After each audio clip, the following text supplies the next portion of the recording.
had my daughter when I was 17, and I was going to be a junior in high school that year.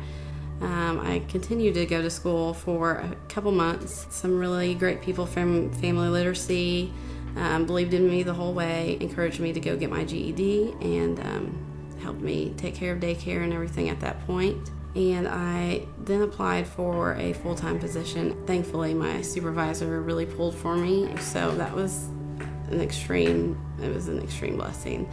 Then about a year and a half ago, Tussie's dad and I separated, and I became a single mom. About 6 months after that happened, my dad was just having a hard time getting on his feet from all the struggles that life has kind of thrown at him.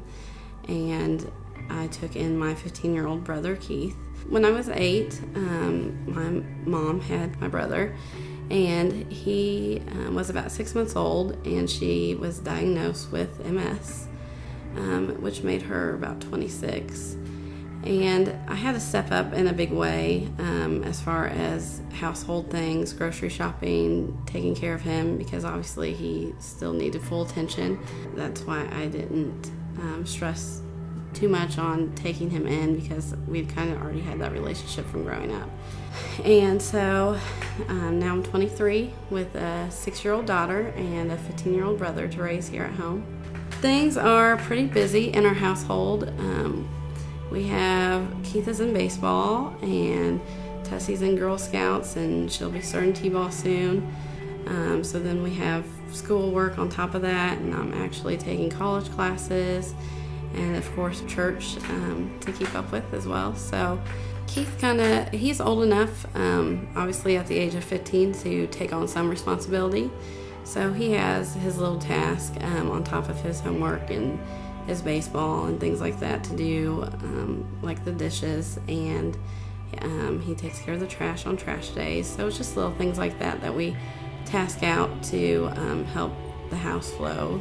Thank goodness for planners, because I'd be lost without those. Another thing that definitely gives me a push to keep going is the rewards that God gives me as far as the kids and seeing their spiritual relationship with Him grow. Tussie and her own prayer life. Every night we always say our prayers, and typically she's pretty good at saying thank you for multiple items.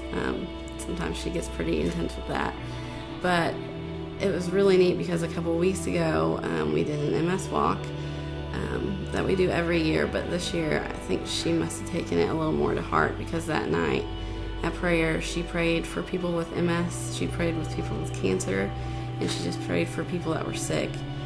So that was really neat to see her transform on her own to go on forward saying, please take care of these people as well. And just Keith in general, he's never been in any kind of church family.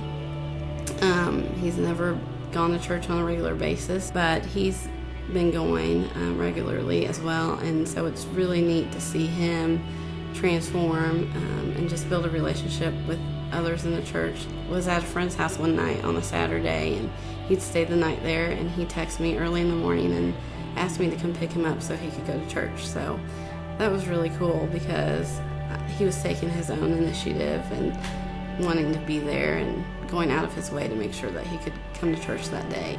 When I get the kids settled into bed, that's my focus on my prayer time, and lately I've just been picking the Bible up, and it feels like when I do that, He gives me the answers for that day, or if I've thought of something in the last couple of days that I had a question on, I feel like He always kind of puts that in my lap. So I definitely focus on those quiet times of the day to keep that relationship between God and I strong. He really does make the burden a lot lighter for you to carry.